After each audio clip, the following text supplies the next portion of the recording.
Olá, como vai? Tudo bem? Eu sou a professora Ana e hoje eu vou falar para você sobre tipos de função sobrejetora, injetora e bijetora, ok? Então vamos começar com a função sobrejetora. Então suponhamos que tenhamos aqui uma função f de a em b, onde a cada elemento do conjunto A corresponde um único elemento no conjunto B, ok? Então, representando aqui como diagrama de Venn, só para fazer uma ilustração, para ficar mais fácil de compreender.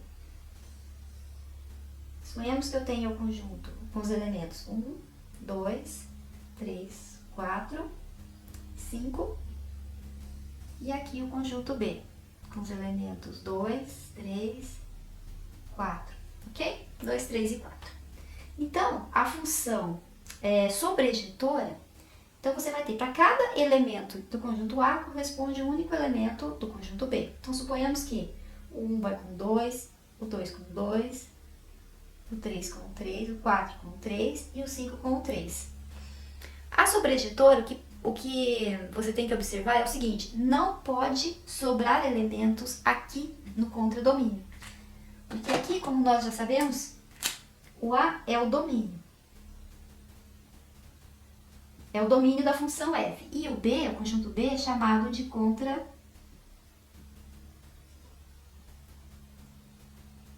contradomínio.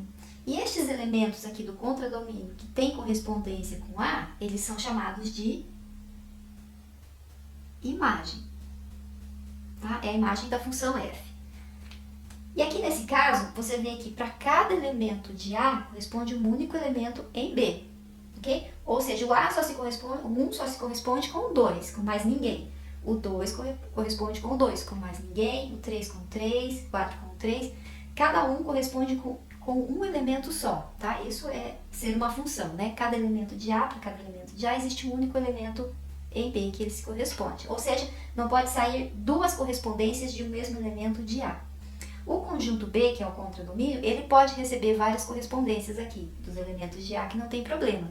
Só que a propriedade da sobrejetora é que não pode sobrar elementos em B, ok? Então, nesse caso aqui, essa função f, que é uma f de A e B, é uma função sobrejetora, ok?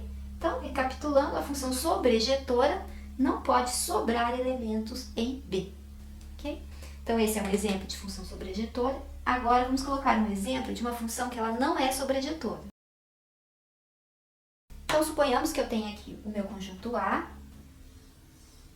com os elementos 1, 2, 3 e 4, e o meu conjunto B, com os elementos 3, 4, 5, 6, 7 e 8.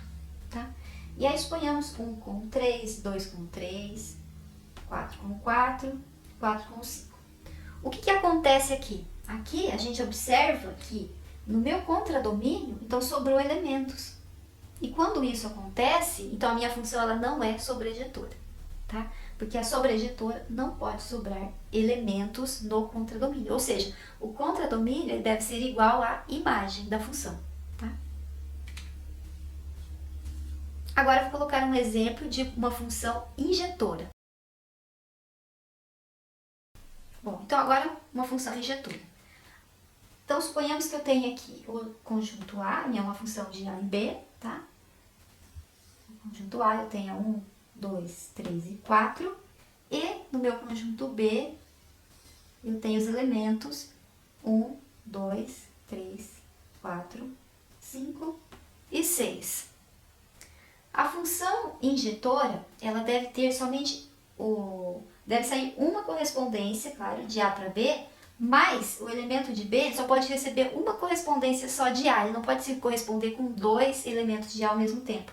Então, por exemplo, o 1 vai com o 1, o 2 aqui corresponde com o 2, o 3 com o 3 e o 4 com o 4, ok? Então, a correspondência ela é chamada unívoca, é uma correspondência só que o elemento de B, cada elemento de B recebe de A, uma única correspondência, ok? E pode sobrar elemento em B? Pode sobrar elemento em B, não tem problema. Então, nesse caso, a minha função ela é chamada de injetora, porque essa correspondência aqui ela deve ser única. Agora, eu vou colocar um exemplo de uma função que não é injetora. Então, suponhamos o meu conjunto A com os elementos 1, 2, 3 e 4 e o meu conjunto B com os elementos 1, 2, 3, 4, 5 e 6. E agora o 1 corresponde com o 1, o 2 corresponde com o 1, o 3 corresponde com o 2 e o 4 com o 2. O que acontece com essa função? Ela é injetora? Não, ela não é injetora. Por quê? Porque os elementos aqui do contradomínio estão recebendo, o 1 e o 2, estão recebendo duas correspondências de A. Então, quando isso acontece, a função ela não é injetora, ok? Ela só é injetora quando a correspondência ela for única.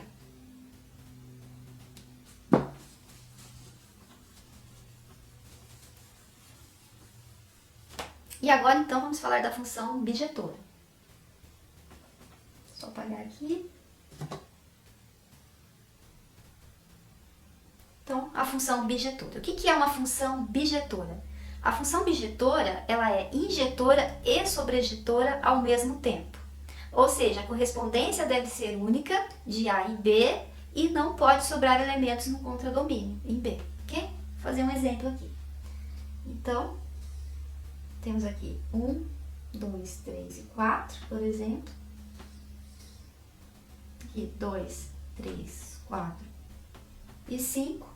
Então, o 1 corresponde com o 2, 2 com 3, 3 com 4 e 4 com 5. Ela é sobreeditora? Sim, porque não sobrou elementos aqui no contradomínio, ou seja, o contradomínio é igual à imagem. E ela é injetora? Sim, porque a correspondência é unívoca, é 1 com 1. 1 do domínio com 1 do contradomínio, ok? Então, nesse caso, essa função aqui, ela é bijetora. Então, relembrando, a função sobrejetora não pode sobrar elementos no contradomínio, ou seja, o contradomínio deve ser igual à imagem. A função injetora, a correspondência deve ser unívoca, mas pode sobrar elementos no conjunto B, que é o contradomínio. E a bijetora é as duas ao mesmo tempo, é a injetora e a sobrejetora ao mesmo tempo. Ou seja, a correspondência deve ser única e não pode sobrar elementos aqui no contradomínio. Ok? Bom, então essa é a definição de função injetora, sobrejetora e bijetora. Bom, espero que você tenha gostado da aula de hoje. Se gostou, deixa um joinha, se inscreva no canal, compartilhe com os amigos, deixa algum comentário e a gente se vê na próxima aula. Até mais!